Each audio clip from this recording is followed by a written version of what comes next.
প্ৰথমতে আপোনালোকে এবাৰ শব্দটো শুনক, শব্দখিনি শুনক দিখৌ নৈৰ পানীৰ। চাওক কিমান বেছি এটা ফ'ৰ্চত পানীখিনি নাগালেণ্ডৰ পৰা, নগা পাহাৰৰ পৰা অসমৰ দিশে গৈ আছে। আৰু যিটো ফ'ৰ্চত গৈছে, যিমান স্পীডত গৈছে, ইতিমধ্যে আপোনালোকে গম পাইছে পাহাৰত বৰষুণ দিয়াৰ লগে লগে দিখৌ পানী যথেষ্ট বৃদ্ধি পাইছে। অৰ্থাৎ পাহাৰত যিমানসমূহ বৰষুণ হয় গোটেই বৰষুণবোৰ দিখৌত পৰি গৈছে। দিখৌত জমা হোৱাৰ লগে লগে ইয়াৰ পানীটো যিটো পাহাৰৰ পৰা ঠেলা গৈছে, ঠেলা জোৰত আচলতে যিটো ওপৰৰ পৰা পৰি পানীটো ফ'ৰ্চটো বাঢ়ি গৈছে আৰু এই পানী ফ'ৰ্চে এতিয়া গৈ গৈ আহি লাহেকৈ দিখৌ নৈত পৰাৰ পিছতে ইয়াৰ যিটো তীব্ৰ গতিপথ বা তীব্ৰ গতি, আচলতে পানীৰ যিটো দ্ৰুত গতিত পানীবোৰ এতিয়া অসমলৈ ভৈয়ামলৈ আহিছে।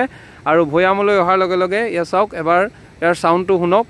আৰু এই ঠাইখিনি হৈছে বৰশিল, ঐতিহাসিক বৰশিল, যি ঠাই বনভোজস্থলী হিচাপে পৰিচিত, গদাধৰ সিঙৰ ইতিহাসৰ সৈতে জড়িত। আৰু এই ঠাইখিনিলৈ নিশ্চয় আপোনালোক সকলো আহিছে। আৰু এতিয়া যিহেতু পানী বহাৰ লগে লগে ইয়াৰ যিটো পৰিৱেশ কেনেকুৱা হৈ পৰিছে চাওক।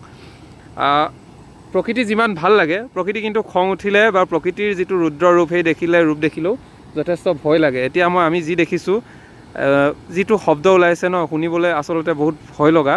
আৰু ৰাতি থাকিলে হয়তো ইয়াত বহুত বেছি ভয় লাগিব। আগলৈ ইয়াত দেখিছে নাগিনীমৰা, আপোনালোকে দেখিছেই নাগালেণ্ড। কিন্তু এতিয়া এইখিনি চাওক, ইয়াত যিখিনি শিল আছিলে, বৰশিলৰ যিখিনি শিল, ইয়াত বহি আগতে ফটো মাৰিছিলে, সেই শিল এতিয়া পানীৰ তলত। আৰু বহুত বেছি ফ'ৰ্চত পানীখিনি ইতিমধ্যে গৈ আছে। দিখৌৰ পানী গতিপথ যথেষ্ট স্পীডত গৈছে আৰু জলস্তৰ বৃদ্ধি হৈছে লাহে লাহে আমাৰ অসমৰ বিভিন্ন প্ৰান্তত। অসমৰ বিভিন্ন প্ৰান্ত বুলি ক'বলৈ হ'লে শিৱসাগৰৰ এতিয়া নাজিৰা, এইদৰে এইখিনি ঠাইত কিন্তু পানী এতিয়া যথেষ্ট বৃদ্ধি পোৱা পৰিলক্ষিত হৈছে। দিখৌ পানী বাঢ়ি গৈছে। আৰু এয়াই যি পৰিৱেশ বৰ্তমান সময়ত বৰশিলৰ পৰিৱেশ এনেকুৱা এটা হৈ আছে, য'ত এইখিনি ঠাইত বনভোজস্থলী, খানা খোৱা হয়, যিখিনি এতিয়া সম্পূৰ্ণ পানী হৈ গৈছে আৰু যথেষ্ট স্পীডত এই পানীখিনি আহি আছে।